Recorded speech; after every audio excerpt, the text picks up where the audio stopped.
This story is titled Parents Raised My Rent to Support, Deadbeat Sister Boyfriend. So I left and now they are begging me for help. Hey, first time poster here. I'm Alex, 23 male, and things have been pretty chaotic in my life recently. I don't usually share personal stuff like this, but I need to vent and hear your opinion. I'm currently in college and grinding my way through life with a full ride scholarship and 2 part-time jobs. I live at home with my parents, which sounds great on paper because it's rent-free, but trust me, it's not as easy as it sounds. See, I've got a sister, Kara, who's 25 female and the certified golden child of the family. And when I say golden child, I mean she can screw up royally, and my parents will find a way to spin it like she's the second coming of Christ. Let me paint you a picture. Growing up, Kara could do no wrong. If she brought home a C on her report card, my parents would celebrate it like she'd won a Nobel Prize. She tried her best, they'd say. Meanwhile, if I got a B instead of an A, it was, "What happened, Alex? You're smarter than this." Kara was the type who barely lifted a finger at home. Chores? Not her thing. If she didn't do the dishes, my parents would shrug it off, saying, "Oh, Kara must have been so busy with her friends." But if I forgot to take out the trash, it was a whole lecture about how I needed to be more responsible. It doesn't stop there. Kara had this ex-boyfriend, Greg, who was the absolute worst. He was manipulative, controlling, and quite frankly, a user. Greg had Kara wrapped around his finger, and she couldn't see it. He would borrow money from her constantly, guilt-tripping her about how he needed help to get back on his feet. Guess what? He never did. Kara worked a decent job for a while, but every dime seemed to end up funding Greg's shady ventures, like his failed music career and random trips with his buddies. What's worse is that when I tried to point out Greg's obvious manipulation, I was told to stay out of it because I didn't understand their connection. My parents? They weren't much help. They'd brush it off with, "Kara's a grown woman. Let her make her own choices." Which, fine, fair enough. But when Greg eventually dumped her and left her in financial ruin, guess who my parents leaned on to pick up the pieces? Me. Now don't get me wrong, I didn't hate Kara growing up. She wasn't mean to me or anything. But the favoritism was hard to ignore, especially as we got older. While I was busting my ass in school, Kara was coasting through life. She barely passed high school, didn't bother with college, and started working at random retail jobs that never lasted more than a few months. My parents, of course, always had excuses for her. "She's just figuring herself out," they'd say. When I got my scholarship and started college, I thought maybe things would finally shift. I mean, I was doing everything right, getting good grades, working hard, planning for my future. But nope, Kara was still the star of the show. When she got a job at a boutique last year, my parents acted like she'd been elected to Congress. "She's working so hard," they gushed. Never mind that the boutique barely pays her minimum wage, and she spends half her paycheck on clothes she doesn't need. When Kara finally moved out into her own apartment, I was relieved. I thought, finally, some peace and quiet. But that didn't last long. It started with little comments from my mom. "Kara's having a hard time with her rent," my mom said one evening while we were watching TV. She sounded hesitant, like there was more she wasn't saying. I just nodded, figuring it wasn't my problem. "She's trying so hard, but things are just so expensive," my mom added. "Yeah, I guess," I said, not really paying attention. Then, a few weeks later, the real conversation happened. My parents sat me down at the dining table like we were about to discuss some life or death situation. "Alex, we've been talking," my dad started. "Uh-oh," I said, half joking but already feeling a sense of dread. My mom jumped in. "You're doing so well in school and we're so proud of you. You've got that scholarship, you're working hard. You're really setting yourself up for success." "Thanks," I said, still unsure where this was going. "Well, Kara's struggling right now," she continued. "Her rent is really high, and her job just doesn't pay enough to cover everything." I frowned. "Okay, and?" "We were thinking," my dad said, "since you're saving so much with your scholarship and you're living here rent-free, maybe you could help her out a little, just for a few months until she gets back on her feet." I stared at them, waiting for the punchline. It didn't come. "You want me to pay Kara's rent?" I asked, my voice louder than I intended. "She's your sister," my mom said, as if that explained everything. "She's an adult," I replied. "Shouldn't she figure it out herself?" "She's trying, Alex," my dad said, his tone turning stern. "Not everyone has the same opportunities you've had. You're in a position to help, and it's only fair." "Fair?" I shot back. "How is it fair that I'm working 2 jobs and going to school full-time, and now I have to pay for Kara too?" "You're being selfish," my mom said, shaking her head like I'd just kicked a puppy. If the situation were reversed, Kara would help you. I seriously doubted that. We argued for what felt like hours.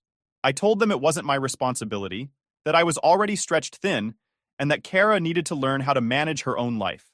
But my parents wouldn't budge. She's your family, my mom snapped. You'd let her drown while you swim? She's getting a raise soon, my dad added. It's just 3 months. She'll pay you back. At that moment, I told them I will think about it, and went to my room questioning myself. How much am I supposed to give? 3 months might turn into 6, then a year.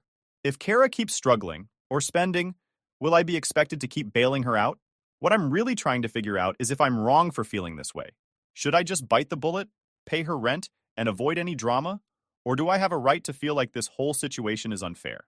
I've always been the one to keep the peace in the family, but this is pushing me to my breaking point. I'm tired of always being the one to sacrifice while Kara gets a free ride. And that's where I'm stuck. Do I stand my ground and risk blowing things up with my family? Or do I keep quiet and let the resentment keep building? If anyone's been through something like this, I'd really appreciate hearing how you dealt with it. When I make my decision, I'll post here. Stay tuned. Update 1 point. Okay, guys, it's your butt, Alex. So, eventually, I caved. My parents didn't exactly leave me much of a choice. They kept piling on the guilt, saying things like, Kara would do the same for you, or, you're in a position to help, Alex. It's what family does. So, yeah, I agreed. I told myself it wasn't worth the argument, and maybe helping her out would keep the peace. But now, sitting here and looking at the bigger picture, I'm starting to feel like I've been set up. From the moment I started sending her money, Kara acted like it was the most natural thing in the world. Not a single thank you, no acknowledgement that I was making sacrifices to help her out. Instead, she kept doing what she always does, posting Instagram stories of her latest shopping hauls, brunch outings, and fancy coffee drinks that cost more than my daily lunch budget. I tried to ignore it at first. I told myself, maybe she's using her own money for that stuff. Maybe she's cutting back in other areas. But the longer it went on, the harder it was to believe. Last week was the tipping point. Kara posted a story of herself at a spa with the caption, Self-Care Weekend. Self-care? I'm working 2 jobs and covering her rent, and she's taking spa weekends? That's when I decided to ask my mom about it. So, Kara's rent is all covered now, right? I asked, trying to sound casual. Yes, thank you for helping her, my mom said, clearly pleased with herself for orchestrating this. Cool, just wondering. Does she, need more help? I asked. What do you mean? Well, I said, choosing my words carefully, she doesn't seem very stressed. I mean, she's been shopping and going to spas. Doesn't really look like someone who's struggling. My mom gave me a look like I'd just insulted the Pope. Alex, she's allowed to enjoy herself. Just because she's having a hard time doesn't mean she can't take a break every now and then. Sure, but how is she affording all this? I pressed. She's using her own money for that. You don't have to micromanage her life. Micromanage?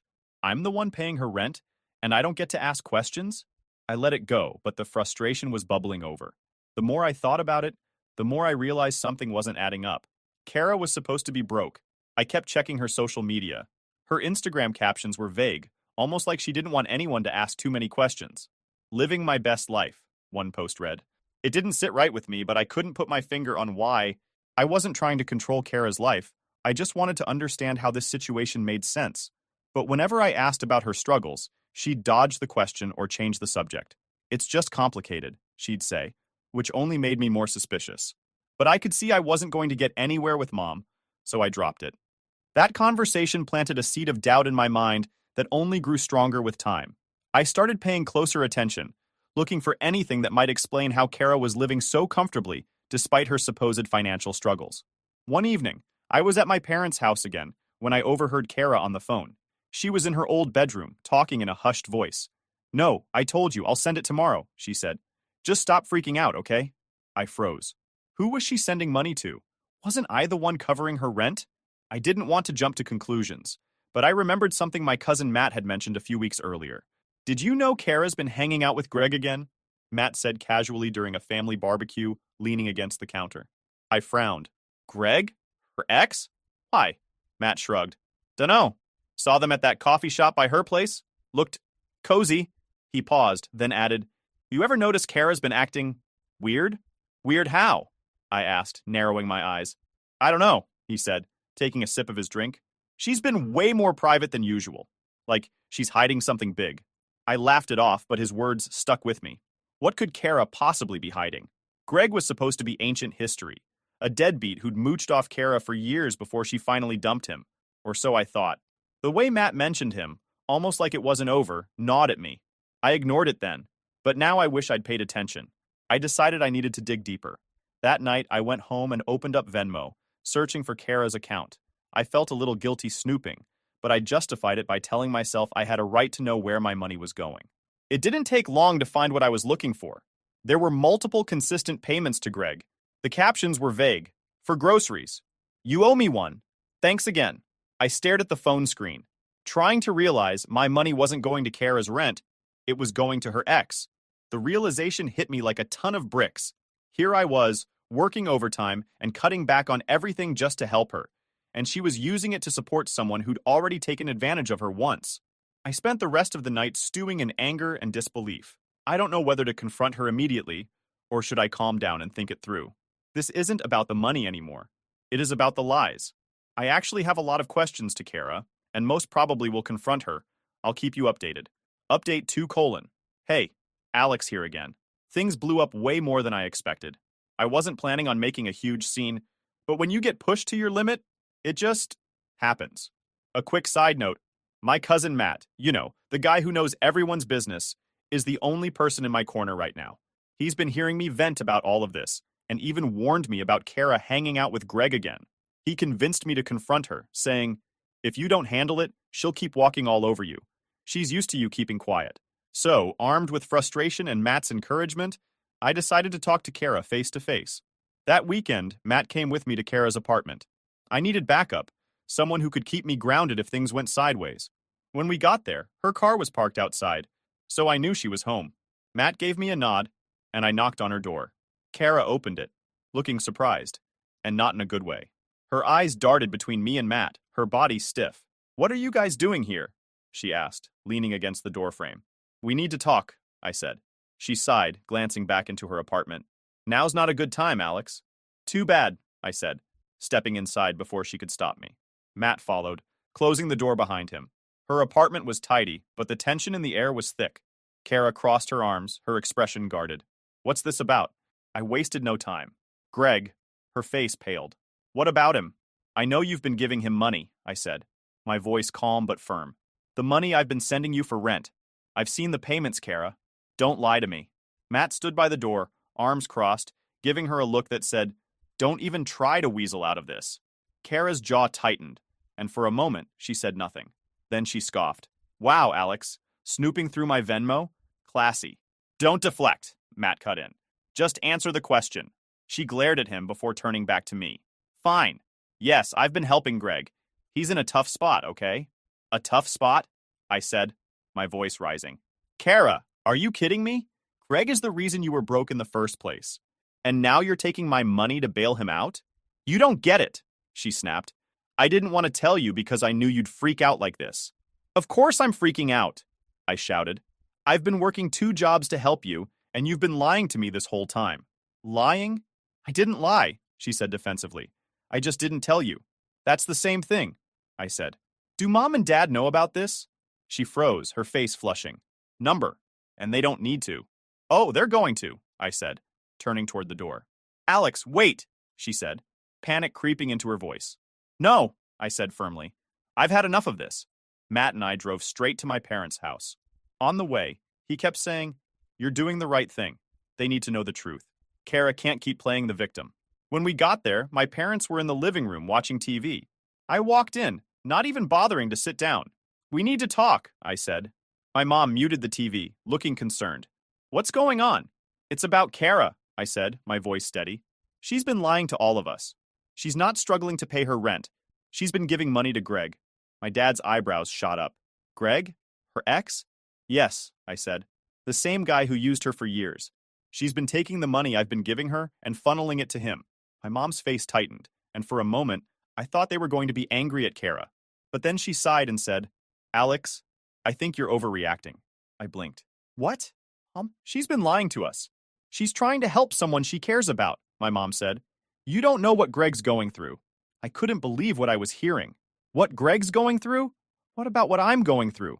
I've been working nonstop to help Kara because you guilted me into it, and now you're defending her?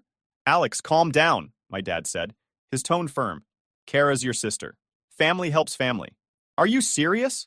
I said, my voice breaking. You're really going to side with her after everything she's done? She's not perfect, my mom said, but she's doing her best. No, she's not, I said, my anger boiling over. She's been lying, manipulating, and taking advantage of me. And you're letting her get away with it. Enough, Alex, my dad said, his voice sharp. This conversation is over. I looked at them, my chest heaving with frustration, and realized something I'd been avoiding for years. They were never going to hold Kara accountable. Fine, I said, grabbing my keys. If you won't do anything about it, I will. I stormed out, Matt close behind me. When we got to the car, he turned to me and said, well, that went about as expected. Yeah, I said bitterly. They'll never change. After a few days, the pounding on the door pulled me away from the sink where I was rinsing out a coffee mug. It was late. My parents were sleeping, and I wasn't expecting anyone, so the sound alone was enough to put me on edge. When I opened the door, Greg stood there, looking like hell. Unkempt, swaying slightly, and reeking of sweat. What the hell do you want? I asked, gripping the edge of the door. Greg pushed past me without answering, brushing crumbs off the arm of the couch before dropping onto it like he owned the place. He tilted his head back and let out a loud, exaggerated sigh, as if he'd just come from some great battle. Kara's not answering her damn phone, he said finally, glaring up at the ceiling. Yeah, she doesn't live here, I snapped, closing the door harder than necessary. Why are you here? Greg ignored my question. She thinks she can just cut me off like that. Keep my kid away from me. Nah, not happening. I froze mid-step, my pulse quickening. What are you talking about? He tilted his head toward me, a crooked grin spreading across his face. Come on, Alex.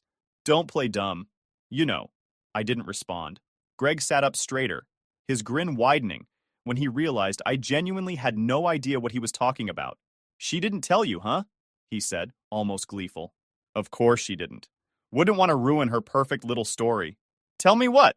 I demanded, my voice sharp. Greg leaned forward, resting his elbows on his knees. Your dear sister, he said, dragging out the words, has a kid. My kid. 2 years old. For a moment, I just stood there, staring at him. He leaned back against the couch, watching me like he was waiting for the explosion.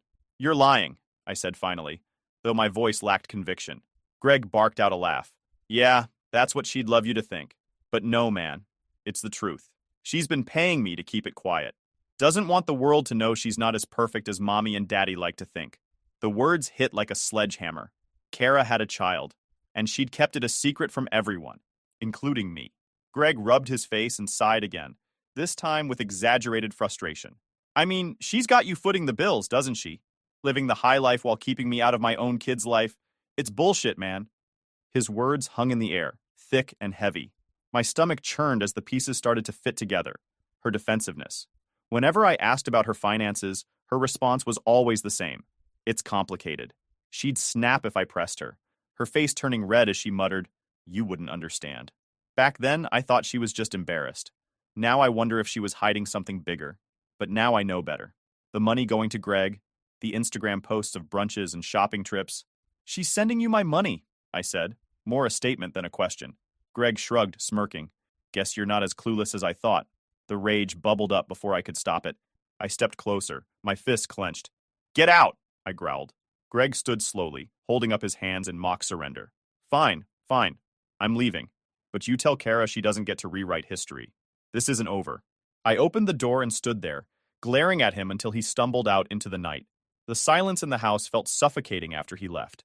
I sat on the edge of the couch, my mind racing. Kara had a child. She'd lied to everyone about it, not because she was scared or ashamed, but because it was inconvenient for her. According to her Instagram, she was living her best life, keeping her mess secrets while taking money from me and using it to keep Greg quiet. This wasn't the behavior of someone struggling to get by. Kara wasn't struggling.